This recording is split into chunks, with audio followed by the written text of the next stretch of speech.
दोस्तों आज तारीख हो गई 8 सितंबर 2023 की, साथ ही दिन हो गया शुक्रवार का। तो आइए बिना देर किए देखते हैं फटाफट के मुख्य समाचार। पाकिस्तान में बढ़ रही हिंदुओं की किडनैपिंग को लेकर प्रशासन पुलिस ने किया लाठीचार्ज। पाकिस्तान के सिंध प्रांत में हिंदुओं को किडनैप करके उनके परिवार से फिरौती मांगने की घटनाएं बढ़ती जा रही हैं। इसके खिलाफ हिंदू प्रदर्शन कर रहे हैं। सिंध में कासमोर जिले में 25 दिन पहले एक व्यापारी या उसके बच्चे को किडनैप कर लिया गया। इसके बाद परिवार से फिरौती मांगी गई। इस घटना के बाद बुधवार के दिन हिंदुओं ने यहाँ प्रदर्शन किया, जिस पर पुलिस ने जमकर लाठियां बरसाईं। लाठीचार्ज में कई लोग घायल हो गए। पाकिस्तान के सिंध प्रांत की पुलिस 25 दिन पहले किडनैप हुए व्यापारी और उसके बेटे को किडनैपर से अभी तक नहीं छुड़ा पाई है। इसके खिलाफ प्रदर्शन कर रहे हिंदुओं पर पुलिस लाठियां बरसा रही हैं। पुलिस की बराबर कार्रवाई का वीडियो सोशल मीडिया पर वायरल हो रहा है, जिसमें लोगों के सिर से खून बहता हुआ दिखाई दे रहा है। देखिए अगली बड़ी खबर। रूस यूक्रेन युद्ध पर सरकार का पक्ष लेते हुए मनमोहन सिंह ने प्रधानमंत्री मोदी का किया समर्थन। देश के पूर्व प्रधानमंत्री मनमोहन सिंह ने रूस यूक्रेन युद्ध पर केंद्र सरकार के रुख का समर्थन किया है। उन्होंने कहा कि भारत ने शांति की अपील करते हुए अपने संप्रभु और आर्थिक हितों को पहले स्थान पर रखकर सही काम किया है। मनमोहन सिंह ने G20 बैठक से पहले एक इंटरव्यू के दौरान यह बात कही। साथ ही उन्होंने घरेलू राजनीति के लिए विदेश नीति का उपयोग करने पर भी चेतावनी दी है। गौरतलब है कि भारत इस साल G20 देशों की अध्यक्षता कर रहा है। ऐसे में 9 और 10 सितंबर को होने वाले G20 शिखर सम्मेलन में अमेरिका के राष्ट्रपति जो बाइडेन सहित कई देशों के नेताओं का दिल्ली में जमावड़ा होगा। हालांकि रूसी राष्ट्रपति व्लादिमीर पुतिन और चीनी राष्ट्रपति शी जिनपिंग शिखर सम्मेलन में शामिल नहीं हो रहे हैं। सूत्रों के मुताबिक साल 2004 और 2014 के बीच कांग्रेस के नेतृत्व वाली यूपीए के 2 कार्यकालों के दौरान प्रधानमंत्री रहे मनमोहन सिंह को शनिवार को G20 के नेताओं के लिए आयोजित रात्रि भोज में आमंत्रित किया गया है। देखिए अगली बड़ी खबर। भाजपा से अलग होने के बाद पहली बार पीएम मोदी से मिलेंगे सीएम नीतीश कुमार। प्रधानमंत्री नरेंद्र मोदी के खिलाफ देश भर के भाजपा विरोधी दलों को एकजुट कर पटना में विपक्षी एकता की पहली बैठक कराने वाले बिहार के मुख्यमंत्री नीतीश कुमार की पीएम से मुलाकात होने वाली है। प्रधानमंत्री और बिहार के मुख्यमंत्री की यह मुलाकात शनिवार को दिल्ली में होगी। मुख्यमंत्री नीतीश कुमार भी दिल्ली में G20 के राष्ट्राध्यक्षों के लिए आयोजित रात्रि भोज में शामिल होने के लिए जा रहे हैं। मुख्यमंत्री नीतीश कुमार प्रधानमंत्री मोदी के बुलावे पर नहीं जा रहे हैं। वहीं राष्ट्रपति द्रौपदी मुर्मू के निमंत्रण पर दिल्ली के रात्रि भोज में शामिल होने के लिए जाएंगे। इस रात्रि भोज में G20 देशों के राष्ट्राध्यक्षों के साथ मेजबान भारत के प्रधानमंत्री, केंद्रीय मंत्रिमंडल के सदस्यों के साथ सभी राज्यों के मुख्यमंत्रियों को भी राष्ट्रपति ने निमंत्रित किया है। देखिए अगली बड़ी खबर। अमिताभ बच्चन के बाद सचिन तेंदुलकर को मिला गोल्डन टिकट। जय शाह ने विश्व कप के लिए किया आमंत्रित। भारत में वनडे विश्व कप का आयोजन 5 अक्टूबर से 19 नवंबर तक होना है। BCCI ने इस विश्व कप को खास बनाने के लिए एक मुहिम चलाई है, जिसने देश के नामचीन हस्तियों को विश्व कप देखने के लिए आमंत्रित करना शुरू किया है। इस मुहिम का नाम golden ticket for India icons है। इसके तहत अलग अलग क्षेत्रों में काम करने वाले दिग्गजों को विश्व कप के मैच देखने के लिए गोल्डन टिकट दिया जा रहा है। इस लिस्ट में बॉलीवुड के महानायक अमिताभ बच्चन के बाद क्रिकेट के भगवान कहे जाने वाले सचिन तेंदुलकर का नाम भी जुड़ गया है। BCCI ने 8 सितंबर को X पर यह जानकारी दी है कि बोर्ड के सचिव जय शाह ने तेंदुलकर को गोल्डन टिकट दिया है। BCCI ने लिखा, क्रिकेट और देश के लिए एक गौरवशाली क्षण। हमारे golden ticket for India icons कार्यक्रम के हिस्से के रूप में BCCI के सचिव जय शाह ने भारत रत्न सचिन तेंदुलकर को गोल्डन टिकट प्रदान किया है। राष्ट्रीय गौरव के प्रतीक सचिन तेंदुलकर की यात्रा ने पीढ़ियों को प्रेरित किया है। अब वह ICC क्रिकेट विश्व कप 2023 का हिस्सा होंगे और लाइव मैच देखेंगे। देखिए अगली बड़ी खबर। छोटे बच्चों के स्कूल भेजने के लेकर गुजरात कोर्ट का फरमान जारी। गुजरात हाई कोर्ट ने प्री स्कूल जाने वाले छोटे बच्चों के अभिभावकों के लिए अहम टिप्पणी की है। कहा कि जो माता पिता 3 साल से कम उम्र के बच्चों को प्री स्कूल में जाने के लिए मजबूर करते हैं, वे अवैध कार्य कर रहे हैं। मुख्य न्यायाधीश सुनीता अग्रवाल और न्यायमूर्ति NV अंजरिया की पीठ ने माता पिता द्वारा दायर याचिका को खारिज करते हुए बच्चों को किंडरगार्टन में जल्दी भेजने की जिद के खिलाफ यह टिप्पणी की थी। मीडिया रिपोर्ट के मुताबिक माता पिता अपने बच्चों को के 1 जून 2023 तक 6 साल का नहीं होने के बावजूद उन्हें कक्षा 1 में दाखिले की मांग कर रहे थे, जबकि संशोधित शिक्षा के अधिकार नियम और नई शिक्षा नीति के लिए जारी दिशा निर्देश के तहत बच्चों के स्कूल में दाखिले की न्यूनतम उम्र 6 वर्ष होती है। याचिकाकर्ता माता पिता ने तर्क दिया था कि उनके बच्चों को 3 साल की उम्र से पहले प्री स्कूल भेजा गया था। अब वे यहाँ 3 साल बिता चुके हैं, इसलिए उन्हें न्यूनतम आयु नियम में कुछ छोड़ दी जानी चाहिए। इसके तहत 6 साल की उम्र से पहले ही उन्हें पहली कक्षा में प्रवेश दिया जाना चाहिए। हालांकि पीठ ने उनके तर्क को खारिज करते हुए कहा कि बच्चों को 3 साल का होने से पहले प्री स्कूल जाने के लिए मजबूर करना याचिकाकर्ता माता पिता की ओर से एक अवैध कार्य है। अदालत ने यह कहा कि यह तर्क कि बच्चे स्कूल के लिए तैयार हैं क्योंकि उन्हें प्री स्कूल में 3 साल की प्रारंभिक शिक्षा पूरी कर ली है, यह हमें बिल्कुल भी प्रभावित नहीं करता। अदालत ने विस्तार से बताया, कानून 3 साल पूरे होने से पहले किसी बच्चे के प्री स्कूल में प्रवेश पर रोक लगाता है। अदालत ने कहा कि RTE के तहत न्यूनतम आय की आवश्यकता गुजरात में लागू की गई है। RTE अधिनियम के नियम 8 को चुनौती देने वाली एक याचिका 2013 में खारिज कर दी गई थी। हाई कोर्ट ने कहा, याचिकाकर्ता जिन्होंने अपने बच्चों के वर्ष 2023 के 1 जून तक 6 वर्ष का होने का ध्यान नहीं रखा, किसी भी तरह की रियायत कोई छूट मांग नहीं कर सकते क्योंकि वो RTE नियम 2012 के जनादेश के उल्लंघन के दोषी हैं, जो RTE अधिनियम 2019 के अनुरूप है। देखिए अगली बड़ी खबर, शाहरुख खान का चला जादू, जवान का कलेक्शन सामने आते ही 2 मिनट में कमाए 325 करोड़। पठान के बाद जवान का जादू बिक्स ऑफिस के साथ साथ शेयर बाजार पर भी सिर चढ़कर बोल रहा है। गुरुवार को ज़्यादा मल्टीप्लेक्स PVR आइनॉक्स के मार्केट कैंप में 35 मिनट में 400 करोड़ रुपए से ज़्यादा का इजाफा देखने को मिला था। वहीं शुक्रवार को मात्र 2 मिनट में कंपनी के मार्केट कैंप में 325 करोड़ रुपए से ज़्यादा की बढ़ोतरी देखने को मिली। वैसे शेयर बाजार में PVR आइनॉक्स के शेयर में उम्मीद से कम इजाफा देखने को मिला है। जानकारों को अनुमान था कि PVR आइनॉक्स के शेयरों में रिलीज के पहले दिन 5% से ज़्यादा और पहले दिन की ओपनिंग कलेक्शन के बाद 7% से ज़्यादा की तेजी देखने को मिल सकती है।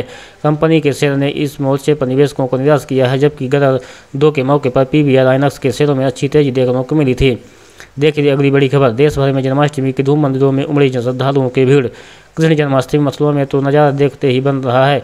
बांके बिहारी मंदिर में श्रद्धालुओं को तांता लगा हुआ है। बांके बिहारी मंदिर में रात के 12 बजते ही श्रद्धालु ने अपने कन्हैया का स्वागत किया क्योंकि उनके आराध्य प्रकट हो चुके हैं। वहीं दिल्ली, गुजरात सहित अन्य राज्यों में भी भक्ति का माहौल देखते बन रहा है। श्री कृष्ण जन्माष्टमी के मौके पर ब्रज में बड़ी संख्या में श्रद्धालु जुटे हुए। मतलब वृंदावन की सड़कों पर चारों ओर श्रद्धालुओं की भीड़ नजर आ रही है। शरणामृत की तैयारी के लिए उपयोग की जाने वाली सामग्री को अभिषेक समारोह स्थल भागवत भवन मंदिर में लाया जा रहा है। यह अभिषेक समारोह श्री कृष्ण जन्मभूमि न्यास के प्रमुख नित्य गोपाल दास के मार्गदर्शन में आयोजित किया जाएगा। मथुरा पहुंचे श्रद्धालुओं ने कहा कि कृष्ण की भक्ति पर बहुत कुछ लिखा गया है। शब्दों के जरिए कृष्ण की भक्ति के व्यक्ति आनंदित कर देने वाली है। कृष्ण का जीवन भी आनंद की प्रेरणा से भर देने वाला है। ब्रिज भूमि में जन्माष्टमी का अलग ही रंग है। ब्रिज भूमि की छटा निराली है। जितने पावन कृष्ण उतने ही पावन ब्रज की भूमि है। RJD चीफ लालू प्रसाद यादव ने पत्नी राबड़ी देवी के साथ पूजा अर्चना की। वहीं पटना में RJD चीफ लालू प्रसाद यादव उनके बेटे तेज प्रताप यादव ने बांके बिहारी मंदिर में जन्माष्टमी मनाई। लालू प्रसाद यादव ने कहा कि श्री कृष्ण हमारे देवता हैं। इस्कॉन मंदिर में भी हम पूजा करने गए थे। इस्कॉन मंदिर में लाखों लोग लाइन लगाकर राधे कृष्ण का दर्शन कर रहे हैं। लालू प्रसाद यादव ने कहा, मेरे बड़े बेटे तेज प्रताप यादव द्वारा बांके बिहारी मंदिर की स्थापना की गई है। मैंने विश्व शांति के लिए पूजा की है। उत्तर प्रदेश के मुख्यमंत्री योगी आदित्यनाथ ने गोरखपुर में श्री कृष्ण जन्माष्टमी समारोह के दौरान बच्चों को चॉकलेट और खिलौने दिए। इस दौरान CM योगी ने कहा कि भगवान श्री कृष्ण का चरित्र हम सभी को नई प्रेरणा, नई ऊर्जा के साथ आगे बढ़ाने का कार्य करता है।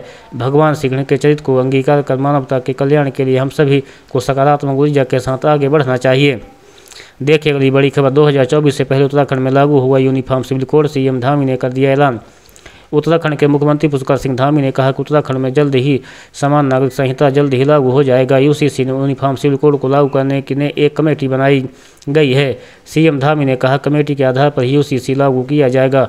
2024 से पहले उत्तराखंड में हाल में UCC लागू कर दिया जाएगा। तो CM धामी ने कहा, कमेटी के सदस्यों ने घर जाकर लोगों की राय एकत्रित है। कहा कि उत्तराखंड सरकार की ओर से 2024 से पहले UCC हर हाल में लागू हो जाएगा। CM धामी ने कहा कि देश में UCC लागू करने वाला पहला राज्य उत्तराखंड होगा, जिसके लिए सरकार कार्य कर रही है। उत्तराखंड की राजधानी देहरादून में आयोजित हिंदुस्तान शिखर समागम 2023 में CM धामी ने सख्त चेतावनी देते हुए कहा कि उत्तराखंड के स्वरूप से छेड़छाड़ किसी भी सूरत में बर्दाश्त नहीं किया जाएगा। कहा कि चुनाव से पहले प्रदेश की जनता से वह वायदा किया गया था कि उत्तराखंड में UCC लागू कर दिया जाएगा। CM धामी ने कहा कि UCC के लिए कमेटी गठन किया जा चुका है और कमेटी जल्द ही अपनी सिफारिश सरकार को सौंप देगी। CM धामी ने साफ तौर से कहा कि 2024 से पहले उत्तराखंड में हर हाल में UCC लागू कर दिया जाएगा। UCC लागू करने से पहले कमेटी के सदस्यों ने गांव-गांव जाकर लोगों की राय भी जानी है। देखिए अगली बड़ी खबर, कृष्ण भक्त में रवि नजर आई पाकिस्तानी भाभी सीमा हैदर, सनातन बनकर लगाए हिंदुत्व के जयकारे। PUBG खेलते खेलते हिंदुस्तान के सबको दिल दे बैठी पाकिस्तानी हसीना सीमा हैदर आजकल चर्चाओं में छाई हुई है। अपने प्यार के खातिर अपने ही मुल्क को छोड़ देने वाली पाकिस्तान की शकीना यानी कि सीमा हैदर जब से इंडिया आई तब से लगातार वह सुर्खियों में बनी रहती है। कभी सीमा हैदर के डांस वीडियो वायरल होते हैं तो कभी उनके बयान, तो कभी सीमा हैदर पर कमेंट करने वालों की वजह से वो सुर्खियों में आ जाती है। हाल ही में उन्होंने रक्षाबंधन पर अपने प्रेमी सचिन मीणा की बहन के साथ छत पर कतई जहर ठुमके लगाए थे। इसके बाद उनके डांस वीडियो ने जमकर चर्चाएं बटोरी थी। अब श्री कृष्ण जन्माष्टमी पर एक बार फिर से सीमा हैदर ने कुछ ऐसा कर दिया जिसके बाद वह लोगों के बीच गॉसिप का टॉपिक बन गई है। जी हां, सीमा हैदर जब से इंडिया आई तब से वह सनातनी बनने की पूजा कोशिश करने में लगी हुई है। ऐसे में उन्होंने कृष्ण जन्माष्टमी में कृष्ण भक्ति का ऐसा उदाहरण पेश किया है जिसे देखने के बाद कई सनातनी गर्व से भर उठे हैं। सीमा हैदर का एक नया वीडियो इंटरनेट पर आग की तरह वायरल हो रहा है जिसमें वह कृष्ण जन्माष्टमी मना रही है। इस दौरान उन्होंने न केवल हवन पूजन किया है बल्कि भगवान श्री कृष्ण की आरती भी की है। इस दौरान वहां मौजूद लोग जय श्री राम, जय श्री कृष्ण के नारे लगाते हैं तो सीमा हैदर सचिन मीणा भी खूब खुशी से भगवान की जयकारे लगा रही हैं। सोशल मीडिया पर वायरल हो रही इस वीडियो में सीमा हैदर के वकील AP सिंह भी नजर आ रहे हैं। बताया जा रहा है कि कृष्ण जन्माष्टमी के दिन सीमा हैदर पूरी तरह से सनातनी बन गई है। उन्होंने धर्मगुरु श्री रोहित गोपाल की मौजूदगी में दीक्षा भी ली है। खास बात तो यह है कि इस दौरान सीमा हैदर के चारों बच्चे भी आरती और हवन में शामिल हुए। देखिए अगली बड़ी खबर। फिल्म इंडस्ट्री से आई दुखद खबर। कम उम्र में जेलर के एक्टर का हुआ निधन। सिनेमा जगत से बेहद दुखद खबर सामने आई है। जेलर एक्टर मारी मुथु का निधन हो गया। रिपोर्ट्स में बताया जा रहा है कि वो बेहोश हो गए। उन्होंने 58 साल की उम्र में दुनिया को अलविदा कह दिया। पॉपुलर तमिल एक्टर और डायरेक्टर व साउथ सुपरस्टार रजनीकांत की हालिया रिलीज फिल्म जेलर के एक्टर जी मरीमुथु का आज 8 सितंबर की सुबह तकरीबन 8:30 का दिल का दौरा पड़ने से निधन हो गया। यह हादसा उस वक्त हुआ जब वह एक टीवी शो के लिए डबिंग कर रहे थे। वह तमिल टीवी शो एथिन निचल के लिए डबिंग कर रहे थे और अचानक नीचे गिर पड़े। आनंद फानंद में वे उन्हें नजदीक अस्पताल में ले जाया गया जहां डॉक्टर ने उन्हें मृत घोषित कर दिया। वहीं जी मरीमुथु के निधन से साउथ फिल्म इंडस्ट्री में शोक की लहर दौड़ चुकी है। स्टार्स उनके निधन पर दुख व्यक्त कर रहे हैं। देखिए अगली बड़ी खबर।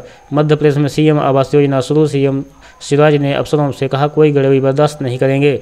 शुक्रवार को CM शिवराज ने अधिकारियों से कहा कि मुख्यमंत्री आवास योजना की सूची तैयार करने में इस बात का खास ख्याल रखा जाए कि कोई अनैतिक काम शुरू न हो जाए। बैठक में CM ने अल्प बारिश से हुए फसलों के नुकसान के लिए जल्द राहत दिए क्षति का आकलन करने के निर्देश भी दिए। बता दें कि इस साल मानसून में कम बारिश होने के कारण कई जिलों में फसलें सूख गई हैं। हालांकि दिसंबर के पहले सप्ताह में शुरू हुई बारिश से फसलों का जीवनदान मिला है, लेकिन किसानों का काफ़ी नुकसान हो चुका है। त्यौहार को लेकर सतर्क रहे। CM शिवराज ने सभी जिलों के SP व कलेक्टर से कहा कि त्योहारों का मौसम आ रहा है, इस दौरान किसी तरह की गड़बड़ी नहीं होनी चाहिए। मुख्यमंत्री ने कहा कि गणेश पर्व, इसके बाद नवदुर्गा, फिर दशहरा व दिवाली के बड़े त्यौहार आने वाले हैं। कानून व्यवस्था को पुख्ता बनाए रखें।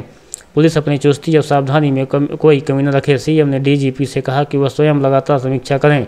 सभी कलेक्टर SP शांति समिति की बैठक पर सुरक्षा व्यवस्था को पुख्ता बनाने की तैयारी करें। मुख्यमंत्री ने प्रदेश में फिर से बारिश का दौर शुरू होने को लेकर प्रसन्नता जताते हुए कहा कि कई जगह सोयाबीन की फसलों का नुकसान हुआ है, लेकिन चिंता न करें, किसानों का कल्याण सरकार का मिशन है। सभी जिलाधिकारी फसलों की स्थिति पर नजर रखें। जहां भी अल्प वर्षा के कारण नुकसान हुआ है वहां किसानों को RBC 64 के अंतर्गत क्षति का आंकलन कर राहत दी जाएगी। मुख्यमंत्री ने कहा कि बारिश होने से बिजली को लेकर अब स्थिति सामान्य है। ऊर्जा विभाग के साथ कलेक्टर व कमिश्नर भी बिजली विभाग